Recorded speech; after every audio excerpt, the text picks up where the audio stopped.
Olá, seja bem-vindo ao Fórum. Hoje vamos falar sobre um tema polêmico, a infidelidade conjugal. Algumas sociedades tratam o assunto com mais rigor, outras nem tanto. Mas o que diz a legislação brasileira? Quem vai nos ajudar a entender melhor esse assunto é Renata Vilas Boas, mestre em Direito, e Luiz Paturia Soares Neto, mestre em Sociologia. Mas antes vamos assistir uma reportagem produzida pela equipe da TV Justiça. Dados de uma rede social americana ligada à traição mostram que o Brasil é o país que mais cresce na infidelidade. O Rio de Janeiro é o estado com o maior número de casos extraconjugais. Quase 35% das mulheres traem um companheiro. Seguido pelo Rio Grande do Sul e depois Rio Grande do Norte, com pouco mais de 30%.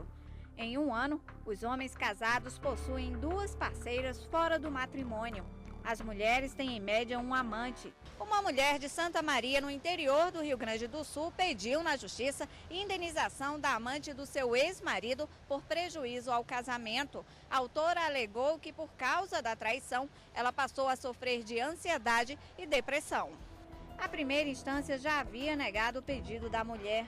Em recurso, o caso chegou ao Tribunal de Justiça do Rio Grande do Sul, que manteve a decisão. De acordo com os desembargadores, a conduta da ré não configura ilicitude e a obrigação de ser fiel é de quem participa do casamento. Por isso, a amante não poderia responder solidariamente pelo fracasso do casamento. Bom, muito obrigado pela presença dos senhores aqui no Fórum. Me permite começar pelas senhoras? Por favor. Então vamos lá. Doutora Renata Vilas Boas. Quando é que o adultério deixou de ser um crime no nosso país? Bom, era previsto no Código Penal e em 2005 veio uma alteração e aí deixou de ser considerado um crime tipificado no Código Penal. A mudança na sociedade brasileira, na maneira como enxerga o adultério, pode ter influenciado a mudança na legislação? Sem dúvida, sem dúvida. A gente passa por uma transformação importante, né?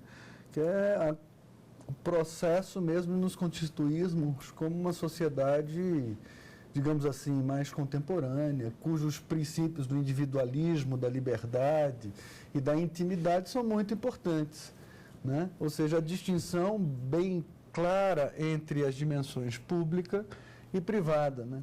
O caso em foco aqui na reportagem é engraçado, né? Porque significa você deixar público uma questão que hoje é uma questão da intimidade, do indivíduo, da sua liberdade de gostar e de não gostar, né? De um ponto de vista, até imagino, digamos assim, um psicólogo olhando para isso, ele deveria achar muito engraçado, né? Então, por que essa moça foi às barras da justiça, né, para dizer que agora ficou ansiosa por conta de descobrir que seu marido tinha um amante? A própria questão do adultério, né, do ponto de vista histórico, significa alguém que age contra uma coisa porque ela vai perder uma ideia de bem ou de valor tutelado, né? Por isso que o adultério é importante em sociedades, por exemplo, aristocráticas. Não que a fidelidade seja importante necessariamente, mas o adultério. São coisas diferentes. Por quê? Porque, né, o casamento, o matrimônio, a união é mais uma concebida como, em função da sua expressão social, da sua importância pública, né? E do ponto de vista privado, outras coisas podem acontecer, né?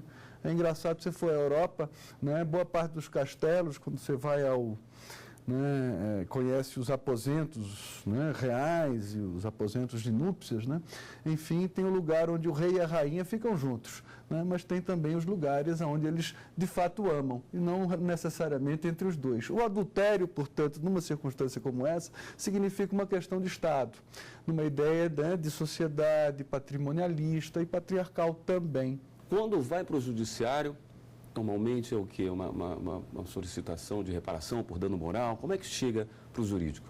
Bom, quando você está trabalhando a questão do adultério em si, você, né, se sentiu ofendida na sua intimidade, na sua privacidade, principalmente como isso aconteceu, porque às vezes torna-se público e essa esposa foi a última a saber, então você está pensando aí numa questão de reparação de dano moral. Mas pode ser que essa situação ela apareça ou ela surja quando eu tenho falecimento. E aí houve uma família paralela que foi constituída com essa amante, e aí no dia, né, do falecimento, do enterro, do caixão, aparece essa amante também reivindicando, às vezes, pensão, partilha de bens, né, nesse sentido também. Como é que é visto isso hoje? Bom, aí nós temos bastante jurisprudência e cada um para um lado, né? Então, vai depender do caso concreto, ainda não está nada uniformizado nesse sentido. Sim. Então, nós temos, assim, uma decisão recente do STJ no sentido em que ela era amante, foram amantes durante 40 anos, e depois desse período o rapaz casado virou e falou assim, não, eu não tenho mais interesse em continuar com você, e ela entrou pedindo pensão, e o STJ entendeu que era devido sim pagar essa pensão alimentícia para a amante, em razão desse convívio durante longo tempo, né, que eles tiveram e que durante esse período ele a sustentou. Ou seja, nós temos vários princípios dentro do direito de família, e um deles é o princípio da solidariedade. Perfeito. Como ele, durante esses 40 anos, fez esse papel de sustentar essa amante, não seria justo que agora, 40 anos depois, A ausência dele, ela enfim, tivesse que ingressar no mercado de trabalho. Uma senhora de com 70, quase 80 anos, né, ingressando no mercado de trabalho é extremamente difícil. É possível se anular um casamento por causa de uma traição? Não. Eu não pela traição em si. Eu posso até falar em razão do erro contra a pessoa, né? Eu estou casando com uma pessoa que eu pensava que ela tivesse determinadas características, e aí quando eu descubro que ela não preencheu essas características, aí eu posso pensar nessa anulação, mas não só pela traição. Em qualquer momento do casamento? Não, aí eu vou ter prazo prescricional para isso, né? Porque você pode convalidar, é o tipo da situação em que você pode perdoar a pessoa. Quais são as provas mais interessantes a serem apresentadas para se comprovar o adultério?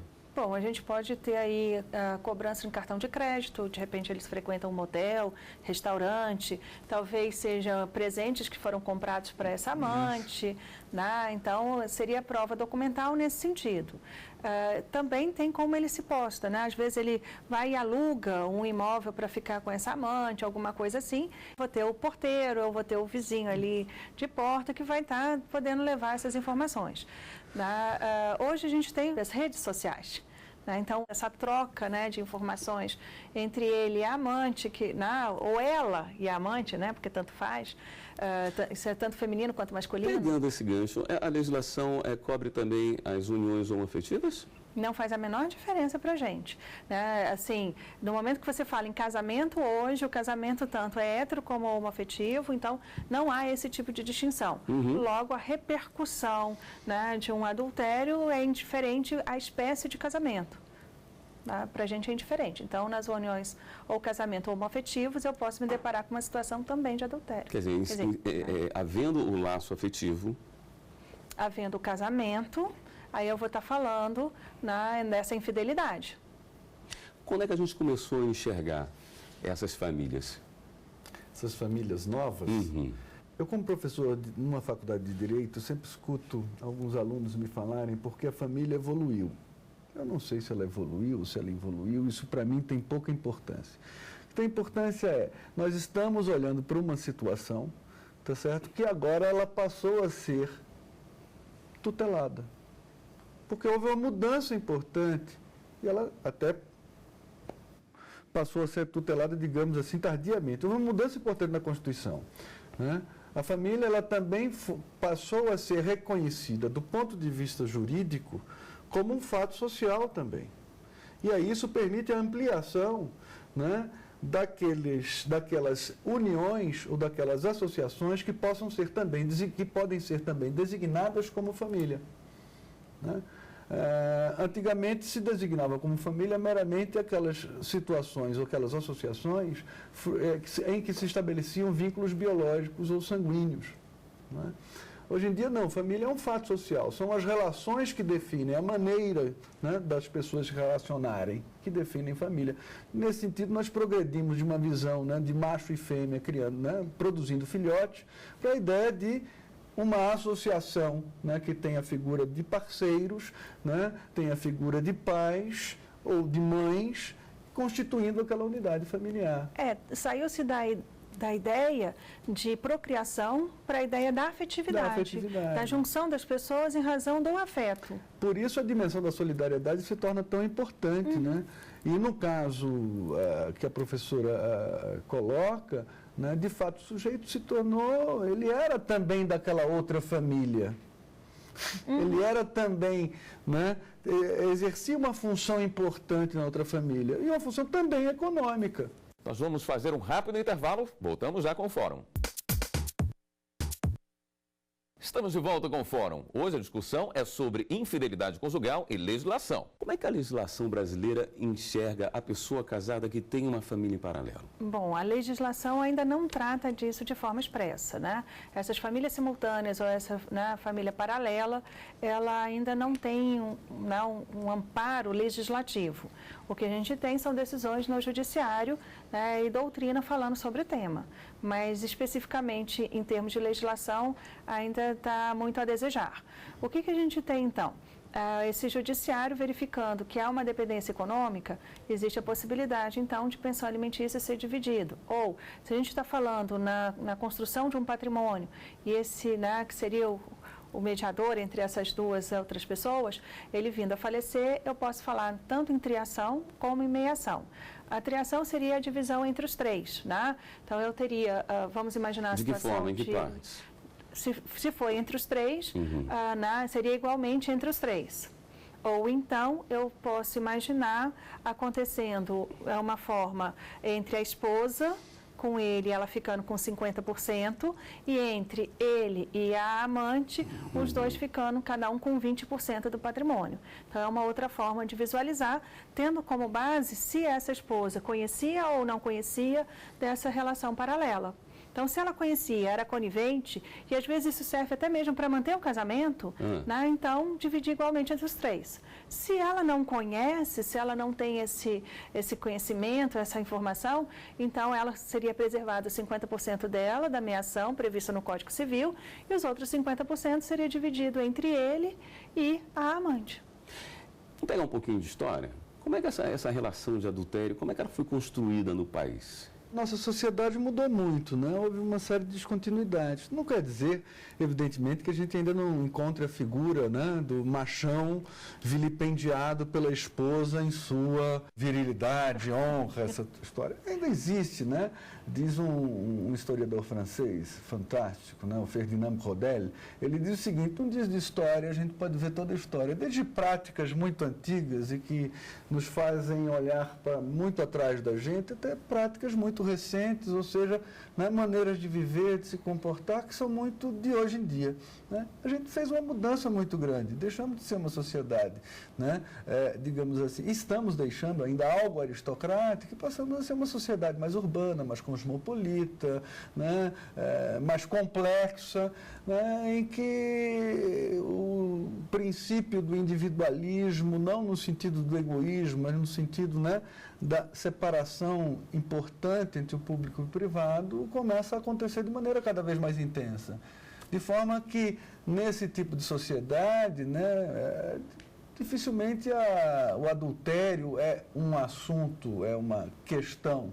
Né? De forma que a gente pode dizer que o adultério, a infidelidade, essas coisas não são assuntos, né, em todos os lugares, em todos os estratos da nossa sociedade. Estou falando da questão do machão. Eu lhe pergunto, no judiciário, na prática, faz diferença se o adulto é uma mulher ou um homem? Hoje não faz a mínima diferença. Na prática não, doutora? Não, na prática não faz não. Se você analisar antigamente, aí sim, eu tinha toda uma diferença. Né? Quando eu estudei, a gente falava de legítima defesa da honra. Então, eu tinha isso como uma forma de você ter matado a esposa e o amante dela. Então, você tinha isso como forma, né, de fazer a defesa do fulano. Então, assim, isso tinha no passado. Hoje, você não tem mais isso. Apesar de alguns homens ainda se sentirem dessa forma, talvez mais do que a mulher, como se atingisse a virilidade dele, qualquer coisa do gênero, mas não em termos jurídicos, isso já não faz mais diferença, já não é uma forma de defesa. Sem contar que com a Lei Maria da Penha, né, a violência doméstica aí, ela tem sido coibida com a norma, né? Então, no momento que a mulher fala, não, eu não tenho mais interesse em você, e agora a gente cria toda uma série de aparatos para manter esse homem longe dessa mulher, para evitar, então, o que aconteceu. Situação de violência doméstica. Quando a gente fala em direitos de família, dois pontos que são sempre assim, mais complicadinhos de se tratar, é herança e filhos, né? Como é que funciona o filho da família paralela? Ele tem os mesmos direitos? Ele tem os mesmos direitos. Com relação às crianças, não faz diferença nenhuma a origem dela, né? Se veio de um casamento, de uma união estável, de uma união paralela, todos os filhos têm os mesmos direitos, têm que ser tratados da mesma forma. Não posso ter preconceito na sociedade e na legislação, com a Constituição de 88, essa expressão filho ilegítimo, filho bastardo, caiu por terra. O que a gente encontra, às vezes, é essa descoberta ou surgimento desse filho, não no momento em que a criança nasceu, mas sim quando esse pai adúltero faleceu.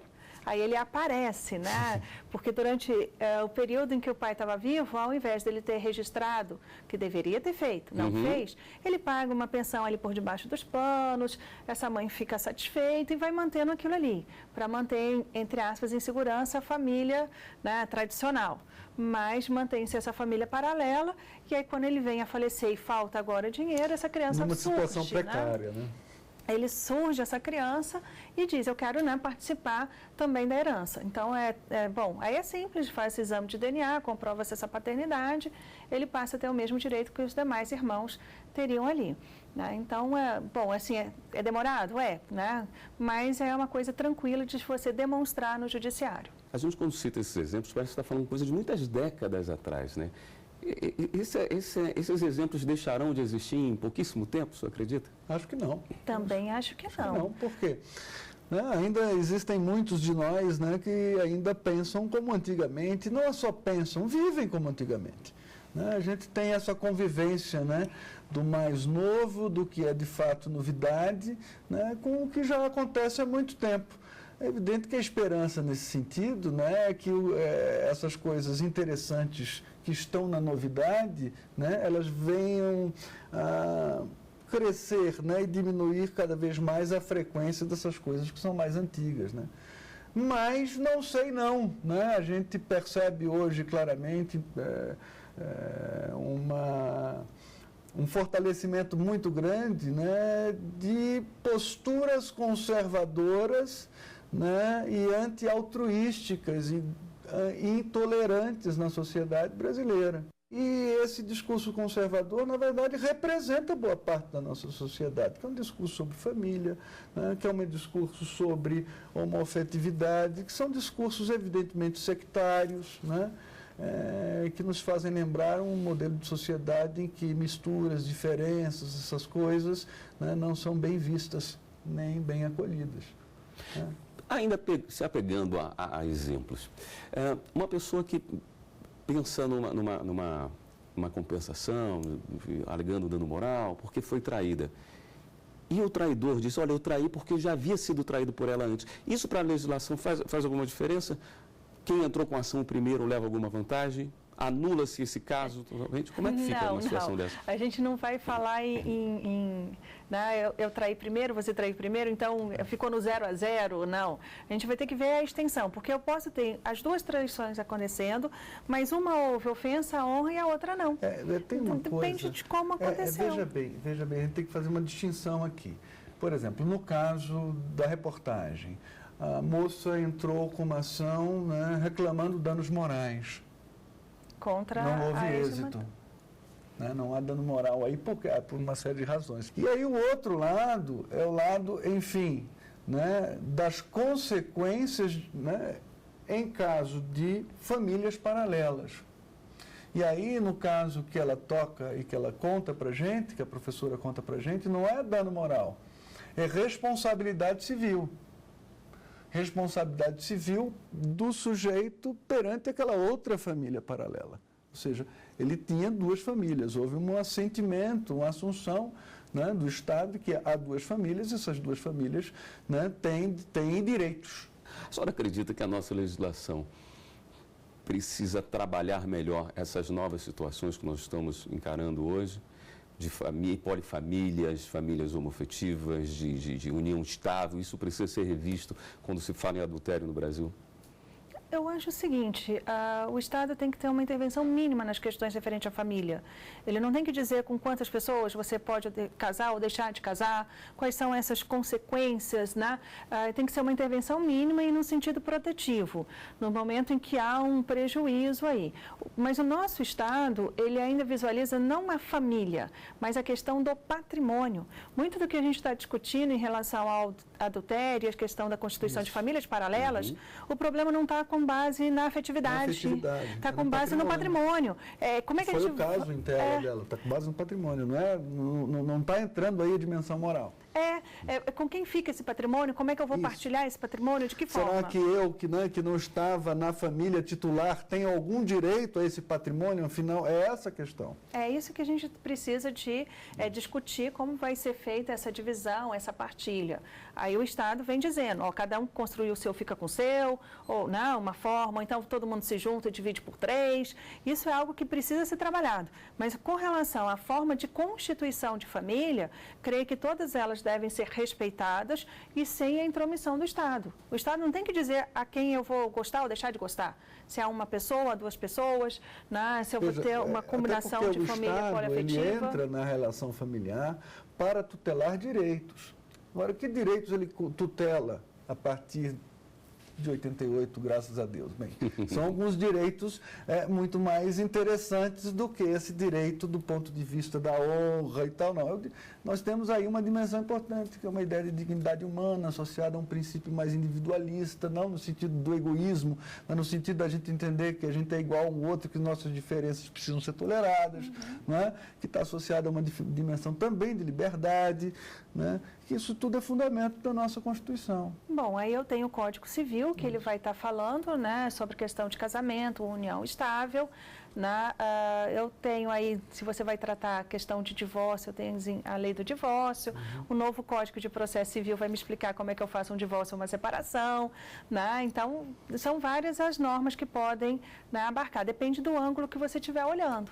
Estamos chegando ao fim do programa de hoje. Eu conversei com Renata Vilas Boas, mestre em Direito, e Luiz Paturi Ascioli Neto, mestre em Sociologia. Nós discutimos infidelidade conjugal e legislação. Se você quiser rever esse programa, você pode acessar o site da TV Justiça, tvjustiça.jus.br. E também pode ajudar a nossa equipe a fazer o fórum. É só mandar um e-mail para fórum@stf.jus.br. Na próxima semana nós temos um novo encontro. Até lá!